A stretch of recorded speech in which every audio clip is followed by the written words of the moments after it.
At my birthday party, my niece pointed at my daughter and said, "Grandma says you're the maid's kid."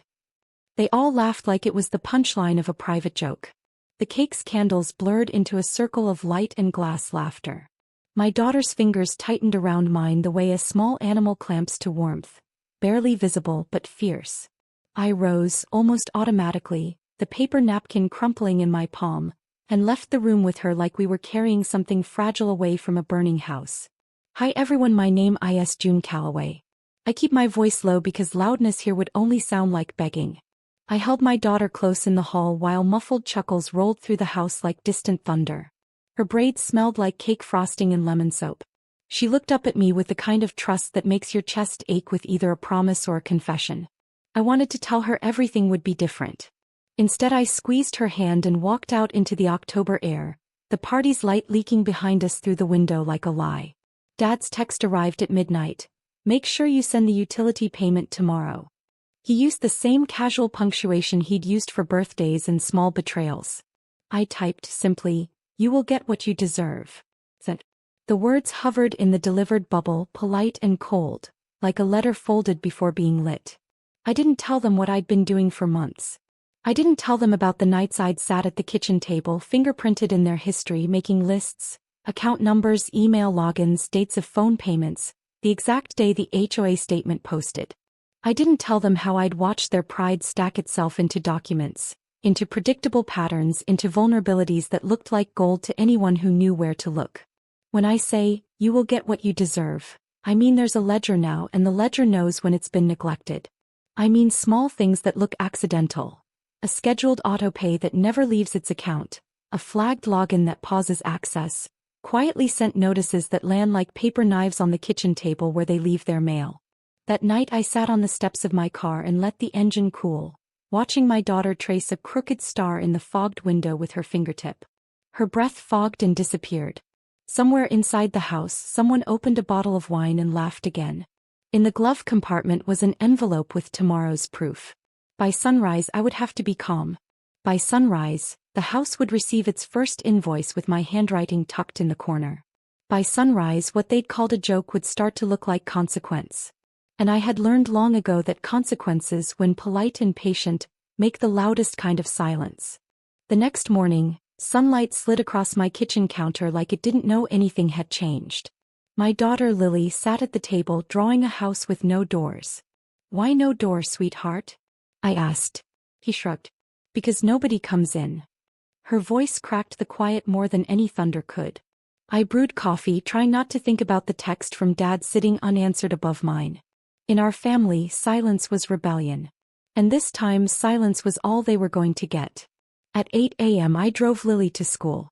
On the way back I stopped by the bank. The marble floor gleamed and my footsteps echoed like decisions. I met the branch manager, the same man who'd helped me add my parents' names years ago, for convenience. Now convenience was ending. He didn't ask questions when I requested to remove their access and redirect all future transfers. "Family accounts can be complicated," he murmured. I smiled thinly. "Not after today." As I signed the final form, a small shiver ran through me. Not guilt, not fear, something cleaner. Closure maybe.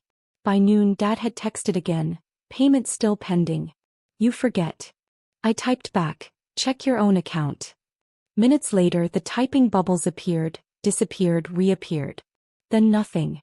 I sat by the window watching leaves spin down the street and waited for the phone to ring. It did finally, Mom's voice sharp, the same tone she used when reminding me who I owed everything to. "Your father says the account's frozen." "What did you do?" "Exactly what you taught me," I said. "Pay attention to details." There was a silence so deep I could hear her thinking. Lily's laughter floated from the backyard, innocent, unbroken. Mom spoke again, softer this time. "June, this isn't how family treats each other." "No," I said. "This is how family learns." I hung up before she could summon tears. In the reflection of the glass I saw myself, calmer than I'd ever been. The woman they mocked had finally stopped apologizing. And the lesson had only just begun. By the next day the group chat had turned into a courtroom. Mom's messages came first. "Your father is furious. He said you humiliated him." Then my brother chimed in. "Grow up, June." You're acting like a child over one joke. A joke. That word burned worse than any insult. I stared at my phone, the morning light bouncing off the screen, turning their words into white noise. My hands were steady now, the kind of steady that comes when anger finally runs dry and turns into focus. I didn't reply. Instead, I opened the shared folder on my laptop.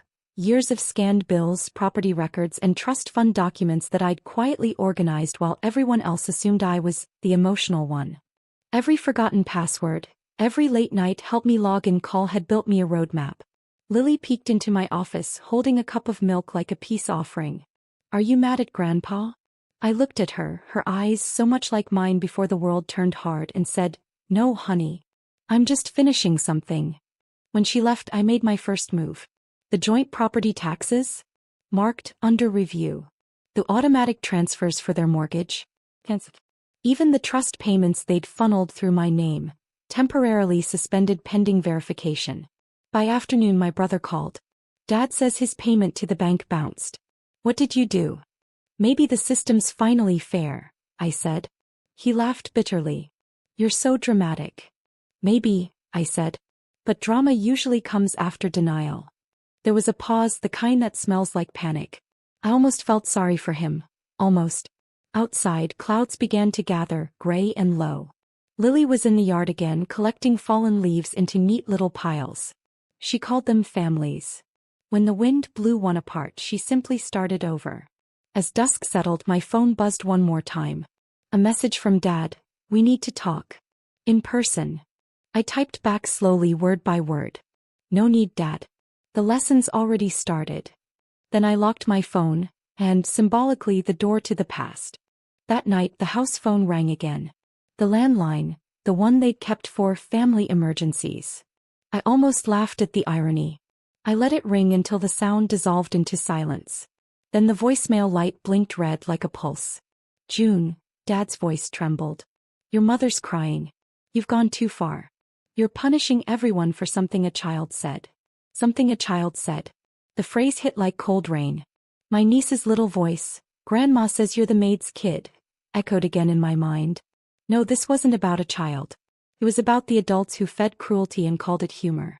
I turned the lights off, letting the glow from the aquarium fill the room. The fish moved slowly through the blue, silent, weightless. Everything I wished my thoughts could be. The next morning, I arrived early at the cafe near the courthouse, a folder in hand. Inside were printed statements, copies of emails and authorization forms, every traceable link proving that for years, I'd paid every household bill from accounts in my name. Rent, insurance, even their club memberships. All neatly categorized. Across the street, I saw Dad's car pull up. He looked smaller somehow, walking toward me in his pressed shirt, eyes flickering with disbelief instead of authority.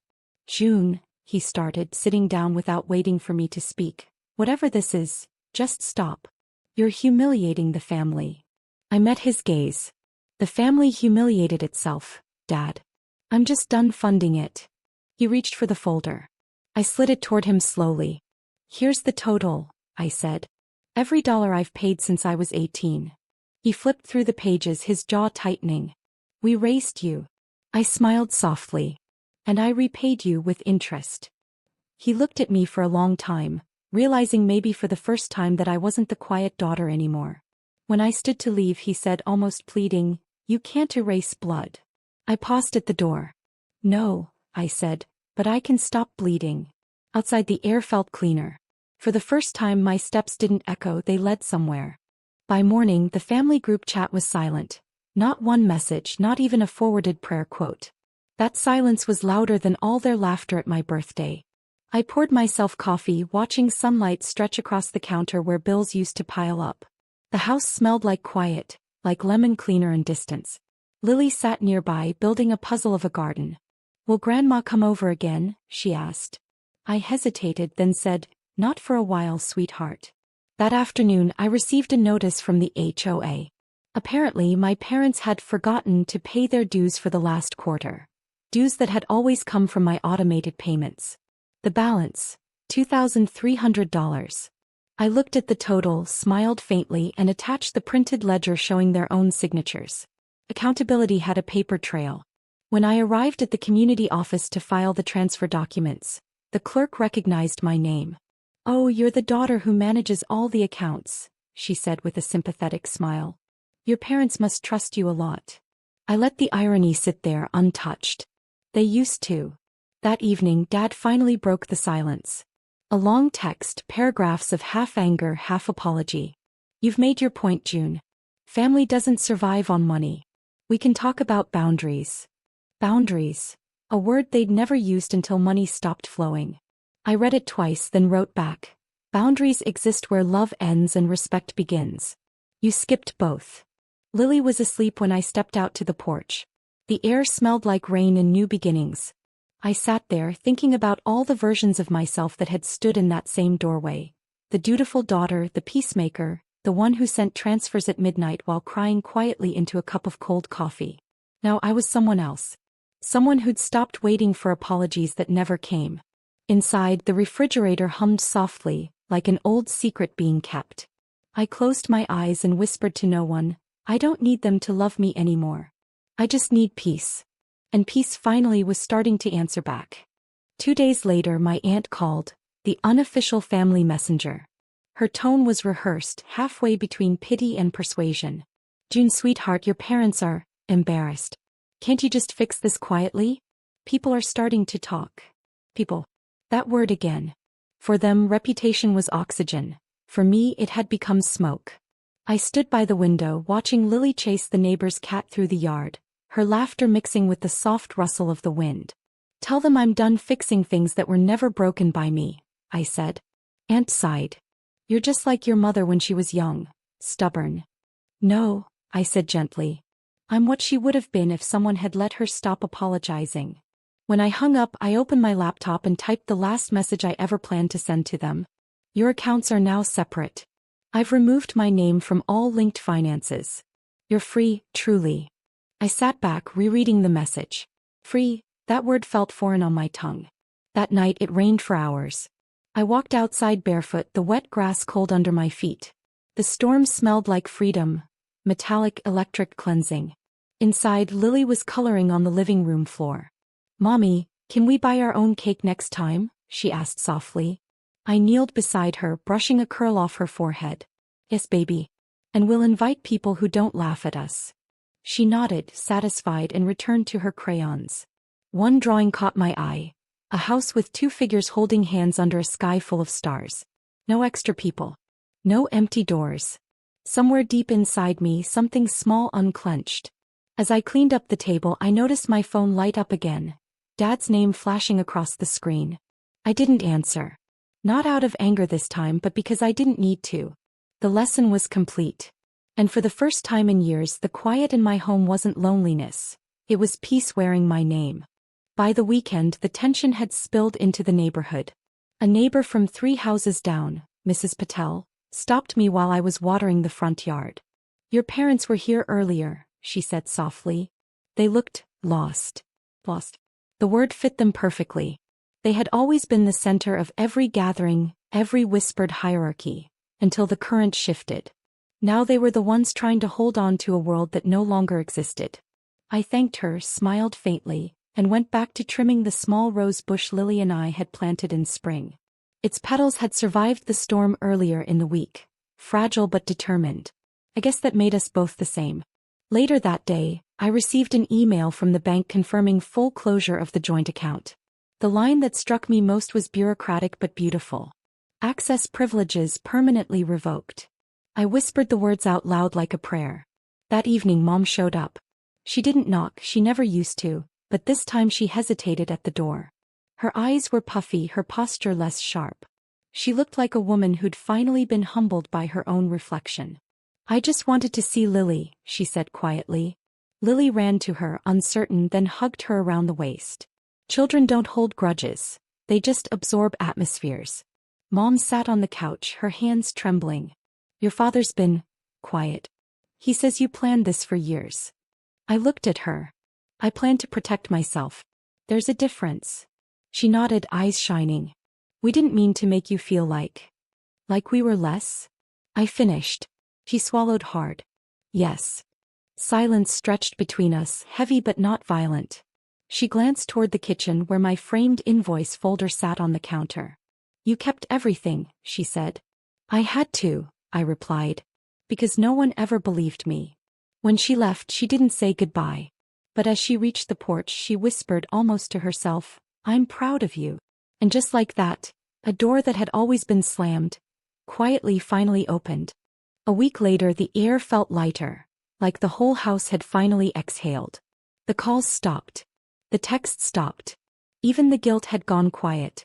Lily's laughter echoed through the hallway as she packed for her first overnight school trip, her backpack covered in stickers and hope. I stood by the window watching the golden afternoon spill across the yard. The same yard where I used to cry after those endless phone calls, sending money I couldn't afford just to buy peace that never lasted. Now peace was free because I'd earned it. That evening an envelope arrived in the mail. My father's handwriting. Inside was a single check made out to me for the exact amount I'd documented in those files. Every dollar I'd ever paid. And a note, written in his careful script. For everything we never said thank you for. I read it twice. My throat tightened not from pain but from the weight of recognition, that sometimes justice doesn't roar. It whispers. I didn't cash the check. I placed it inside a book on my shelf, the one Lily had drawn on, the cover smudged with crayons. It wasn't about money anymore. It was about acknowledgement. About finally being seen without having to scream. Later I sat on the porch barefoot again the same way I had on the night everything began. The air smelled of rain and soil, the rose bush swaying gently in the breeze. The porch light flickered, a soft pulse steady and alive. Lily came outside, curling up beside me. Mom, are you happy now? I looked at her, her small face glowing under the amber light. Yes, baby. I'm finally happy. She smiled, then whispered, Can we invite Grandma to my recital next week? I hesitated, then nodded. Yes. Because peace isn't revenge, it's freedom. We sat there in silence, the night folding around us, soft and complete. I closed my eyes and thought of the woman who had once been mocked in her own home, and realized she no longer lived here. Only peace did.